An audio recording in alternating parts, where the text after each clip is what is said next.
On va parler de marche, on va parler de mer, de montagne, de forêt, avec Noël Bréham. Bonjour. Bonjour Patrice. Alors, vous venez pour un livre qui s'appelle Tête en l'air et pieds sur terre. Ou Oui. le contraire. Oui, mais non, mais Si ne on me dites veut. pas ça parce que moi je sais jamais Non, si on c'est- commence par la tête Non, ou les pieds. Tête en l'air et pieds sur terre. Ouais. C'est édition Salamandre, un éditeur suisse. C'est une très jolie maison Très d'édition, jolie maison, vraiment oui. très jolie. Vous Vous êtes connaissez... en bonne compagnie. Oui, j'ai en tout cas, bonne compagnie. J'étais hyper flattée d'être dans cette compagnie. On connaît tous la revue Salamandre pour les jeunes, qui est une revue Absolument. nature très bien faite. Et l'éditeur, donc Salamandre, ils sont effectivement suisses, ou en tout cas en partie, et ils sont branchés nature. Ils sont branchés nature et il y a cette collection un peu sur la marche. Hein. Et puis, bon, après, vous m'en parlerez peut-être plus, mais c'est un bel objet, quoi. C'est Oui, une belle oui. collection, c'est un beau Très livre, joli, c'est bien très joli, fait. très joli. C'est voilà. Et alors on va cheminer avec vous et cheminer, je trouve que c'est un joli Oui. mot parce que c'est à la fois marcher mais avancer lentement et puis essayer de se comprendre quoi. Hein, c'est Oh, un peu c'est ça. bien cheminer, Patrice. Je vous le le pique. reprenez Si je suis réinvitée quelque part. Non, Et c'est qu'on vrai, me c'est demande, ça. ouais, je dirais cheminer. Cheminer, c'est pas mal. Ouais, c'est bien. Cheminer dans la vie et sur les chemins. Ouais. Alors, un mot d'abord sur vous, pour les rares qui ne vous connaîtraient pas. Noël Bréham, alors, voix et figure emblématique de France Inter, naturellement. Vous avez été productrice, animatrice, alors un peu partout dans le Emblématique, je sais pas, mais j'ai duré. Ah si, quand même. Voilà, Combien de temps déjà c'est comme May West, ça, Oui, ça à qui on disait combien avez-vous Ça une va- Marie. Ça va pas vous rajeunir, Elle mais... avait un certain âge et elle avait répondu. Donc, à quel âge avez-vous? Elle était encore plus âgée que moi. Et donc, combien avez-vous de mari? Elle avait répondu en comptant les miens. c'est mignon. Non, longtemps, 40 ans, on va Voilà. dire. Non, mais c'est vrai que France Inter, Noël Bréham, France Inter, c'est lié, quoi. 40 ans. Et puis, il y a eu la télévision avec notamment Silence ça pousse. Et avec vous? Avec moi Un aussi, tout petit oui, peu, oui, ouais, avec un Ciel tout Montmardi, petit peu, ouais, évidemment. avec vous, un peu. Avec Ciel Montmardi. Et puis, Et puis surtout France 5, ouais. Silence ça pousse, ça a été une émission, d'abord, que vous avez beaucoup aimé, vous en parlez, hein, Oui, c'était vraiment dans sympa. le livre. Bah, C'est- on en revient à la nature. à la nature, oui. C'était dehors. Alors, autant le dire tout de suite, ce livre, c'est un régal, quoi. Ah, c'est gentil. Parce qu'on est très heureux de marcher sur vos pas. Parce que c'est un livre à la fois qui est très attachant, qui est très sincère. Où on découvre des côtés de vous, voilà, vous ne cachez rien, parfois de vos faiblesses, de vos interrogations. On va en reparler, est-ce que je suis un monstre ou pas de temps en temps. Parce c'est que vrai. j'aime pas les gens qui marchent lentement. Voilà. Mais c'est vrai que non, c'est une balade sur vos pas et dans votre vie. C'est très bien écrit. C'est à la fois très simple et très bien écrit. Non, c'est vraiment un régal, quoi. C'est gentil parce que je trouve ça dur d'écrire, en fait. Alors oui. Alors, vous aviez écrit des livres, mais au fond, c'est le premier livre très personnel. Oui, c'est le premier livre. Les autres, c'était des déclinaisons d'émissions ou des choses comme ça. Vous allez continuer, alors. Je sais pas.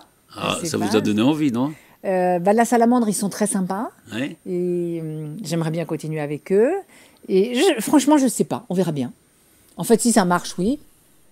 Et puis si ça marche pas, franchement, j'en sais rien. Oui, vous savez qu'il y a des très bons écrivains qui Oui, c'est vrai qu'ils n'ont fait. ont fait peu de Non, mots, mais j'allais dire quelque chose. En fait, je pense que tout le monde est capable d'écrire un livre. Est-ce que ça vous a impressionné quand on vous l'a demandé, je pense? Énormément, oui.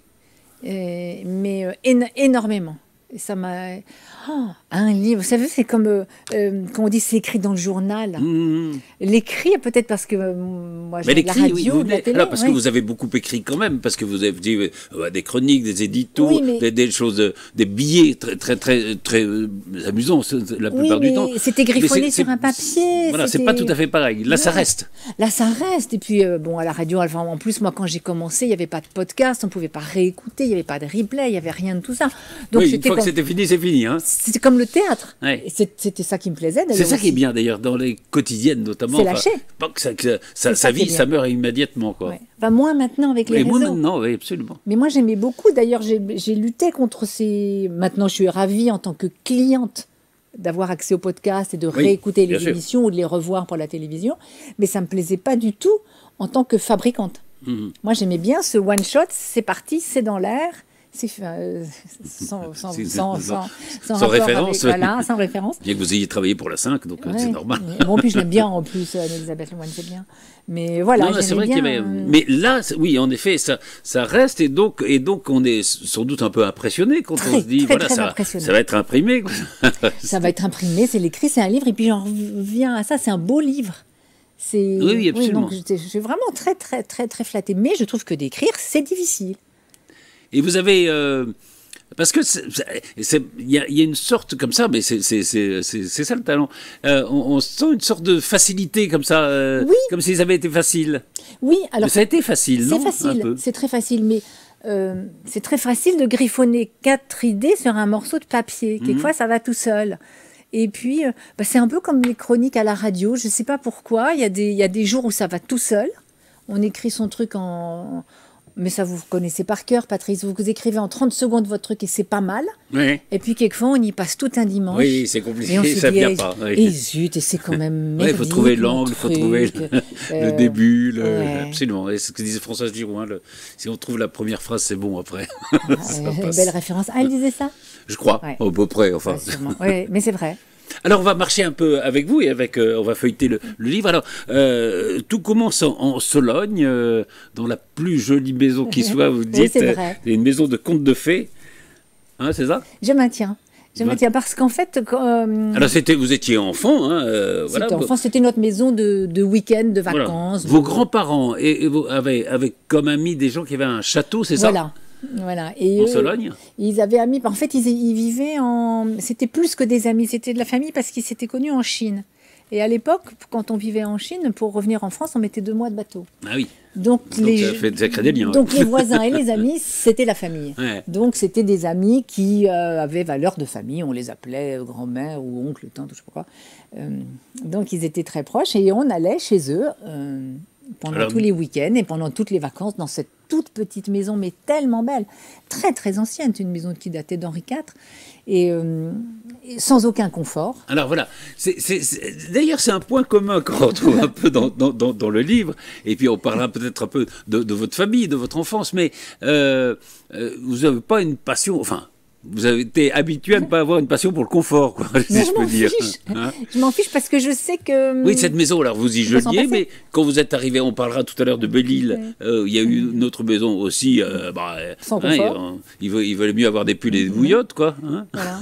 Mais c'était... Et quand vous étiez... alors ça m'a frappé, vous étiez encore lycéenne, et vous habitiez une chambre toute seule à Paris? Oui. Et alors là, il n'y avait pas de chauffage non plus. Hein. Il n'y avait pas de chauffage. Enfin, c'était une chance parce que c'était pas une chambre, c'était un appartement. Un appartement, que mes parents mettaient à ma disposition. Donc ça, c'est quand même très Ça gâté va, ouais, matériellement. Paris n'était pas aussi Mais cher à j'étais l'époque que gamine. maintenant. Oui, j'étais jeune, j'étais très jeune. Mais comme je suis la dernière d'une famille nombreuse, finalement, cet Ah oui. appartement avait servi aux autres, D'accord. aux aînés. Donc moi, c'était merveilleux d'avoir cet appartement grand, beau, en plus dans un bel immeuble haussmannien. Mais il n'y avait pas de chauffage. Et il n'y avait rien à manger non plus. Alors, Donc, en Sologne, c'est un peu le début, enfin le début de tout, Oui, le début c'est le de début de tout. l'initiation, quoi. Hein. c'est le début de la nature. Début de la nature, ouais. Alors vous allez marcher comme ça. Il y a de très belles pages sur les arbres, sur la relation aux arbres d'ailleurs. Hein. Moi, je marchais parce qu'en fait, moi, j'avais que ça à faire. Encore une fois, je ne veux pas dire, vous savez, comme les vieux qui disaient, nous, à Noël, on n'avait qu'une orange, et vous avez... Oui, c'est ça, il fallait bien s'occuper. J'avais pas qu'une orange, mais il n'y avait que ça à faire. Il n'y avait évidemment pas de télévision, quelques bouquins, quelques jeux de société, mais enfin, comme son nom l'indique, jeux de société, il faut avoir quelqu'un pour jouer. Moi, j'étais toute seule, donc j'avais quelques livres. Vous avez quand même des frères, Oui, mais ils étaient assez plus nombreux, âgés. mais plus âgés. Ouais. Donc, ça allait, quelqu'un de 14 ans n'a pas spécialement envie de jouer avec quelqu'un de 6 ans. Et ça ne Oui, l'intéresse c'est pas, pas du la- tout. il y a des- il y a- oui. Donc voilà. Il y a un écart, oui, Et c'est donc ça. j'étais dehors et ma foi, ça m'allait très bien. Ouais. Et alors, vous baladiez, alors vous alliez justement de cette petite maison jusqu'au château. Hein, alors, vous dites, les gens étaient formidables parce que c'était ouvert, on pouvait y aller quand on voulait. C'était merveilleux. Ouais. C'est incroyable. Je ne sais pas si ça existerait encore maintenant. En fait, tout était beau, grand et ouvert. Et maintenant, on est un peu génération ouais, Ikea, ouais. avec des bonnes couettes, des bons meubles. Tout, C'est vrai. tout est joli, tout est Cocooning, chaud, ouais, ouais. tout est... voilà. tout est douillet. Là, non. C'était. Et alors, c'était c'est beau. vos premiers pas, oui, c'est ça. Il y a la forêt, il y a les arbres. Je vous disais, très jolie page sur vos relations avec les arbres. Vous parliez avec les arbres, hein, si Qui vouliez-vous que je parle? Et les animaux aussi. Et les animaux. Et la nuit. Mais c'est peut-être ça, les gens, parce que souvent on m'a dit ce livre il est barré. Mais moi j'avais que les arbres et les animaux à qui parler. J'étais pas malheureuse du tout, hein. Mais il n'y avait pas de réseaux sociaux, il n'y avait personne de mon âge. Les adultes, en tout cas mes parents et mes oncles et tantes, aussi gentils soient-ils, moi j'ai jamais joué avec mes parents, à rien. Et c'était quoi comme famille? Parce qu'il y a un côté à la fois bohème, un peu, enfin, et en même temps, votre père, vous dites, avait un principe, vous n'avez qu'un droit, celui de vous taire. Il était très fier de son coup. Et même, il rajoutait, je ne l'ai pas mis dans le livre, ça le faisait beaucoup rire, et encore, on parle de vous le retirer. Lui, il trouvait que c'était une très bonne blague. Moi, j'ai mis des années à comprendre. Ou alors, on nous disait, quand on demande, on n'a rien. Alors, on répondait, quand on ne demande pas, bah, c'est qu'on ne veut rien. Mais alors, c'était plié. Une famille, non, ce que je veux dire par là, c'est un peu bohème, c'est-à-dire que à la fois aisé, mais en même temps pas totalement, alors, quoi. Parce qu'on ne pouvait pas dépenser pour tout. Ah, mais en fait, je me suis aperçue très tard, mais très très tard, que mes parents avaient du fric. Mais oui. Je ne le savais pas, parce que nous, on n'en avait pas. Voilà. On n'en avait vraiment pas. On était habillés, mais comme des clodos. C'est ça. On n'avait même pas, je vous disais, quand j'étais étudiante, j'avais un appartement à Paris, mais rien à manger, et pas de chauffage, et des habits, mais absolument misérables. Donc vite, on a gagné un peu d'argent comme on pouvait, mais on n'avait pas le droit là non plus. Par exemple, quand je faisais des babysitting, on me disait, tu ne te fais pas payer parce que c'est inconvenant de se faire payer. Ah oui. En fait, il y avait un problème avec l'argent. Ah oui. L'argent, c'était très vulgaire. On n'en parlait pas, quoi. Je crois que c'était pire que le sexe. Donc on ne le montrait pas. On ne le montrait pas, on n'en parlait pas et on ne pratiquait pas. C'était comme le sexe, c'est-à-dire l'argent et le sexe. Et quand on travaillait jeune pour essayer de gagner un peu de fric parce qu'on n'en avait pas, on nous disait, non, vous n'allez pas vous faire payer quand même, vous pouvez rendre service. Donc il n'y avait pas un rond. Oui, il y avait un rapport assez compliqué à l'argent. C'est parce que, alors, il y a la Sologne, après, alors, il y a justement Belle-Île. Alors, Belle-Île, c'est très important pour vous. Et alors, vous partez à Belle-Île, et cela, vos parents vous disent, on va acheter un terrain, et puis on va construire une maison. Et alors là, vous qui n'aviez que le droit de vous taire, là, vous avez le droit de choisir le terrain avec eux. C'était très bizarre. Et en fait, cette maison en Sologne, dans les bois, on vivait dans la nature. Les adultes, je ne sais pas ce qu'ils faisaient, on ne les voyait pas, mais moi, je vivais dans la nature tout le temps. Mes frères et sœurs, mes cousins vivaient, enfin mes pseudo-cousins, parce que c'était des amis et pas des vrais cousins. Mais tout le monde vivait dehors et tout allait très bien et ça nous enchantait. Et quand la Sologne a été terminée, et je pense qu'ils se sont rabattus sur Belle-Île-en-Mer, qui connaissaient où on allait l'été en bateau. C'était compliqué d'y aller à l'époque, non? Oui, il fallait y aller en bateau. Le bateau passait pas l'hiver, quand il y avait de la tempête ou des grandes marées. C'était vraiment une île. Alors vous découvrez ça, c'est quand même c'est un paradis. Merveille. C'est aussi beau que la Sologne, plus la mer. Oui, plus la mer. Et puis c'était sauvage. Alors, au départ, c'est un terrain vous devez acheter un terrain pour faire construire une maison, magnifique. Et puis ça ne va pas se passer comme ça. On était super contents. Mon père nous dit, on va acheter un terrain et faire construire. Vous imaginez? Une maison neuve sur un terrain. Et nous qui n'avions le droit de jamais rien dire, on ne parlait pas à table. Là, vous avez le droit de choisir le terrain. Tout d'un coup, on nous dit, on va le choisir ensemble. Ils étaient bizarres quand même, mais avec des pics. Des pics hauts, sympas. des bas, comme ça. Des espèces de bouffées sympas. C'était pas dur, mais c'était pas non plus rigolo. Et des espèces de bouffées. Donc on n'a rien compris au film, mais c'était génial. Et un week-end, c'était les vacances de la Toussaint. Il a dit, on loue des vélos. Tout le monde, les enfants, mon frère était marié, sa femme, son fils qui était bébé était sur le porte-bagages des vélos. On loue des vélos. On était logés à l'hôtel. On n'avait jamais été logés à l'hôtel. Hein. Ah bon, vous n'allez jamais à l'hôtel, non? Jamais. Et pendant le séjour, on va visiter tous les terrains à vendre et voir celui qui vous plaît. Et donc, on a tout visité. Et puis, on est tombé sur une vieille baraque pourrie. Oui. Et voilà. Et c'est cette baraque qu'on a achetée. Enfin, que tout le monde a désiré acheter, c'était quand même les parents qui décidaient, même si pour une fois on a été consultés. Mais tout le monde a eu un accord général, consensus, quoi. Voilà, parce que cette vieille baraque ressemblait finalement à la vieille baraque de Sologne. C'est d'ailleurs marrant parce que on n'achète jamais J'ai l'impression, par exemple, vous vous dites, je veux ça comme voiture, je voudrais épouser ça comme personne, je voudrais habiter là comme dans Et on fait pas ça. On fait pas ça. On fait jamais ça, oui. Non. En fait, oui, c'est les hasards qui font les choses. Là, c'est une sorte de hasard. Vous tombez sur cette maison. Moi, je pense que c'est un truc d'enfance qui s'est retricoté, en fait. Et alors, quand je disais oui, le confort, c'est-à-dire qu'au début, vous y allez, tout seul, les parents ne viennent pas d'ailleurs. Non, mais c'était trop froid. Et là aussi. Il faisait trop froid, donc c'est pareil, froid, on faisait du feu, ça marchait pas, on n'avait pas d'eau chaude, la salle de bain était glaciale. Mais c'était dehors, c'était beau, il y avait la vue sur la lande à des kilomètres, il y avait des animaux, les gens étaient sympas, les fermes étaient ouvertes et belles, c'était des sauvages aussi, un peu comme nous, peut-être aussi qu'on s'est entendu avec les Belle-Îlois parce que c'était l'hiver, nous qu'on y allait au début.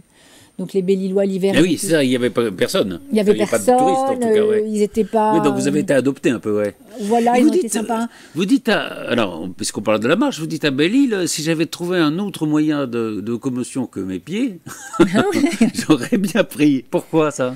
Parce que c'est quand même pratique d'être véhiculé. Ouais. C'est sympa de marcher quand la marche est un loisir ou une décision. Oui, là, c'était une obligation. Là, c'était une obligation. Imaginez, vous adorez marcher, vous êtes golfeur, je crois. Bon, vous adorez faire 18 trous et marcher vos 7 km. Si tous les jours, vous devez marcher 7 km pour aller au boulot et puis en revenir... Oui, c'est moins marrant. Vous en avez marre, quoi. Ouais. Donc, marcher quand on le choisit, quand on marche quand on veut, quand on a du temps, quand on est en forme, quand on a envie de sortir, c'est parfait. Mais quand on est obligé, à un moment donné, c'est...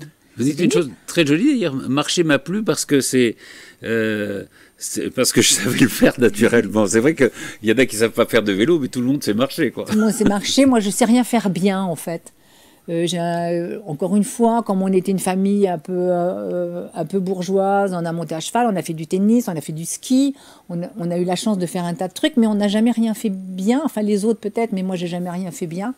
Parce que j'étais peut-être pas douée, puis ça n'a jamais été poursuivi. Parce qu'il y avait toujours ce truc un peu bizarre, où on avait accès à quelque chose, mais comme on n'avait pas de fric, on allait faire du ski, mais on n'avait pas de ski. Il fallait en emprunter. Alors les gens nous disaient, bon, je te les prête aujourd'hui, mais pas demain. Ça va. On allait jouer au tennis, évidemment, on n'avait pas de raquettes, les balles. Mais c'est vrai que marcher, oui, on peut... Marcher, ça coûte des chaussures, quoi. Et puis voilà, on n'a pas d'abonnement à faire. Nous, quand on faisait du sport, il fallait pas dire qu'on n'était jamais inscrit dans les clubs, les trucs et les machins. On rasait les murs, il fallait pas dire notre nom. Enfin, c'était d'une complication incroyable. Vous parliez de golf, alors vous avez aussi vécu sur un golf. Oui, pas où. Non. Hein, je ne dis pas où. Sur un golf. On peut dire dans les Yvelines, puisqu'on est dans les Yvelines, voilà. Dans les Yvelines. Mais alors, racontez-moi pourquoi vous n'allez sur le parcours que la nuit. Parce qu'il n'y a pas de golfeurs. Vous n'aimez pas tellement les golfeurs et le golf. Mais enfin, toujours pareil. Quand on était enfant, on habitait près d'un golf. Les parents nous disaient d'aller jouer au golf, mais on n'était quand même juste pas inscrits. Donc, moi, je me souviens, voilà. Donc, on nous obligeait, on nous disait, va jouer au golf parce que tu es là. Et puis, on n'avait pas de club. Donc, mon père a décidé, a trouvé des clubs. Mais c'est que, comme il les a eu à moins cher, c'était des clubs pour gauchers. Moi, je suis droitière. Non. Alors, je ne sais pas si vous êtes droitier ou gaucher. Je suis droite, enfin, je suis les deux. Je suis ambidextre. Vous avez de la chance, parce que moi, je n'étais pas les deux. Non, c'est bien, c'est une chance. Donc, tout était compliqué. Et non, je n'ai pas aimé le golf parce que...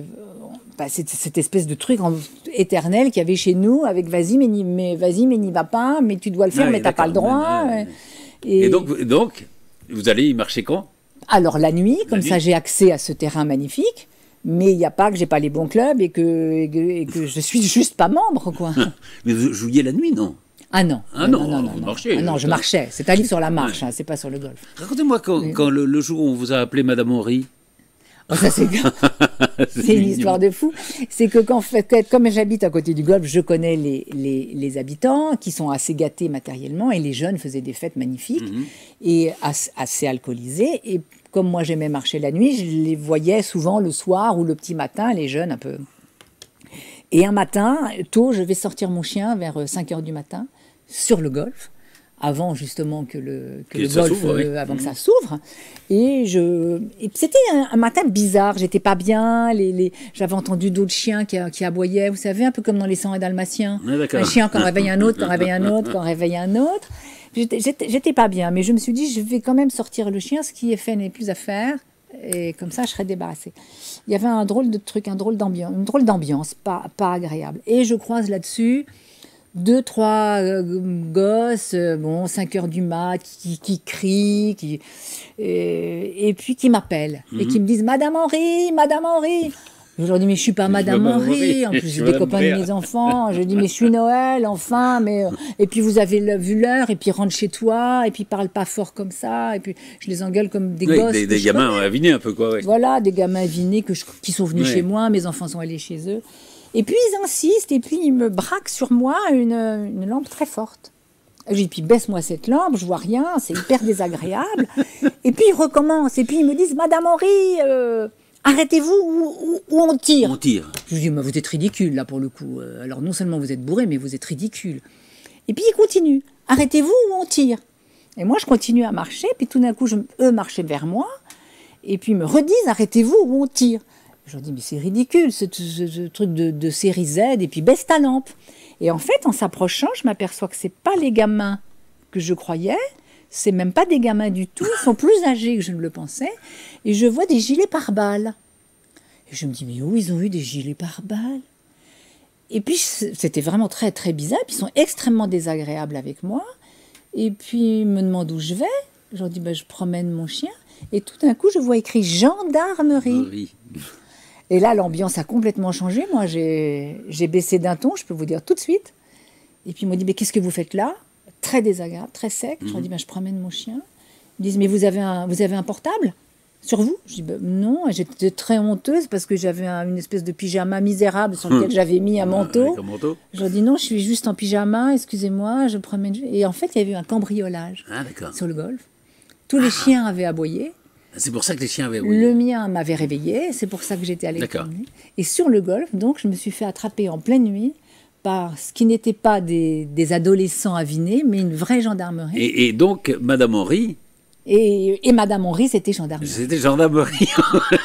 Et puis, en plus, ils me disent, une maison a été cambriolée, mais ils étaient vachement secs. Hein. Ils m'ont carrément fait peur au début. Et heureusement, quand ils m'ont vu, j'ai dû leur montrer que j'étais en pyjama, que j'avais pas de portable, que... Alors, la marche, c'est aussi une affaire familiale. Vous parlez aussi de vos enfants, vous les avez un peu initiés aussi à la marche. Oui, ils sont bons marcheurs. Ils sont bons marcheurs. Ouais, hein. Ils sont bons. C'est quand même tellement génial, la marche. Moi, je suis contente qu'ils soient bons marcheurs. Et puis, ils n'avaient pas le choix, en fait. Un peu comme vous. Hein. On reproduit un peu les choses. Ben, je pense que quand même, je suis moins barrée que mes parents, bien que je le sois, certainement. Oui, un peu, oui. Mais quand ils disaient... quand on leur proposait, même on leur imposait une marche, moi je me souviens de parfois mon fils qui me disait moi j'ai pas envie d'y aller, on lui disait mais c'est pas négociable. Hein. Ah oui, d'accord. Ouais. On y va. Ouais, voilà. Ouais. Vous dites d'ailleurs, vous posez la question, est-ce qu'on marche parce qu'on va bien ou est-ce qu'on marche parce qu'on va mal? C'est le truc de Giono, hein. Oui, oui. Quand tu penses trop marche, quand tu penses pas assez marche, quand tu penses mal marche. Il y a aussi des gens comme, parce que je me souviens de Jean-Christophe Ruffin qui avait fait un livre sur Compostelle. Ouais. Et là, c'était très amusant parce qu'il disait on va marcher en pensant qu'on va avoir des pensées formidables sur soi-même, sur la vie, sur le monde, sur Dieu, je ne sais pas. Et puis en fait, au bout de 3-4 kilomètres, on pense à ses ampoules, en fait. C'est ses pieds. C'est vachement bien ce qu'il dit. Il parle aussi, Ruffin, du poids du sac. C'est tellement vrai. Oui, le poids de l'angoisse. Vous avez fait Compostelle, non? Jamais. Non. Jamais. Non, vous en auriez parlé, sinon. Vous pensez, je me serais trop vantée de faire... J'ai jamais fait des... Ben justement, comme dit Ruffin, le poids du sac, c'est que moi, je marche avec un...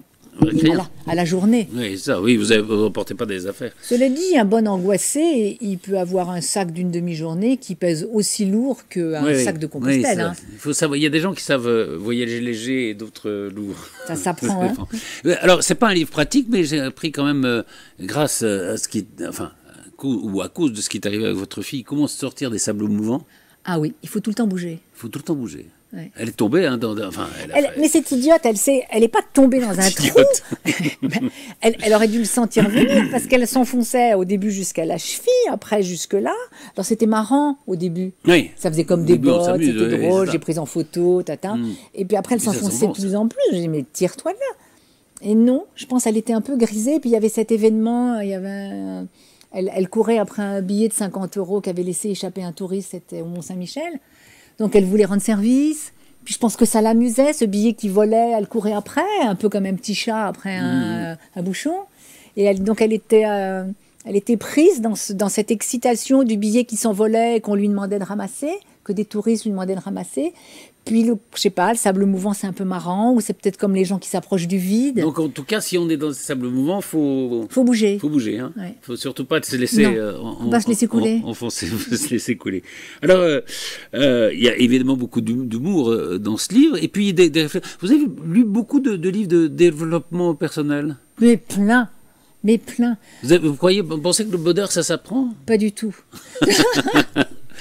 J'allais dire, j'ai lu les premiers. Quand on n'en trouvait pas beaucoup. Et c'était bien. C'était bien. Ouais, c'était pas mal. Et puis après, c'est comme le chocolat, quoi. Au début, c'est délicieux. Et puis à un moment, c'est écœurant. On se dit, il faut s'arrêter, quoi. Il faut sortir de là, il faut sortir de ce truc-là. Et c'est curieux parce que les livres de développement personnel, on les lit, on les comprend, on se dit qu'on va faire le truc, que tout est bien. Oui. Et 10 jours après, on oublie et on ne le fait pas. Vous ne pouvez pas, et puis ça dépend de ce qui vous arrive aussi. Enfin, on n'est pas un être comme ça détaché de tout ce qui peut arriver dans une vie. Donc c'est souvent compliqué, me semble-t-il. Oui, mais vous avez déjà j'ai pas une passion mis en pratique j'ai pas une passion pour les livres ça de vous gave, développement personnel. Vous avez donné du bonheur aux gens, à la radio, à la télévision, avec ce qu'on disait, c'est-à-dire avec ce sens de l'éphémère. Mais vous avez fait sérieusement un métier sans vous prendre au sérieux, quoi. On pourrait dire ça comme ça. C'est ça le grand truc. C'est ça il vaut tellement mieux faire un truc intelligent. J'ai l'air un peu prétentieuse, mais moi, c'était mes invités qui étaient intelligents. Hein. Bon, donc, oui, Jean-Marie Pelt, notamment. Génial, Jean-Marie Pelt. Ouais. Il avait beaucoup d'humour, Jean-Marie Pelt. Mais il vaut mieux faire grand scientifique, enfin voilà. Un grand scientifique, c'était. Et puis, alors lui, pour le coup, aussi, c'était un précurseur. Là, maintenant, d'écologie, de l'environnement. Complètement, un précurseur de l'environnement, précurseur de faire simple, de faire quand même pour les médias. C'est ça. C'est-à-dire, il y a toujours chez vous, enfin dans les émissions que vous avez faites, et on retrouve ça dans le livre, sans avoir l'air le goût d'apprendre, le goût d'apprendre quelque chose. Mais c'est ça le service public. C'est de mettre au service de tous. Oui. Je me souviens, avec Jean-Marie Pelt, on s'attrapait parce que quelquefois, je lui disais, mais Jean-Marie, c'est trop compliqué, là, ce que vous dites. Il me disait, mais mes étudiants comprennent. Je dis, mais vos étudiants, ils se sont inscrits. Ils ont fait botanique, ils sont venus. Les auditeurs, ils se sont inscrits à rien. Ils ont tourné le bouton de la radio, parce qu'à l'époque, ça se passait comme ça. On tournait le bouton d'une radio, et puis ils reçoivent un truc, il faut que ce soit simple. Et...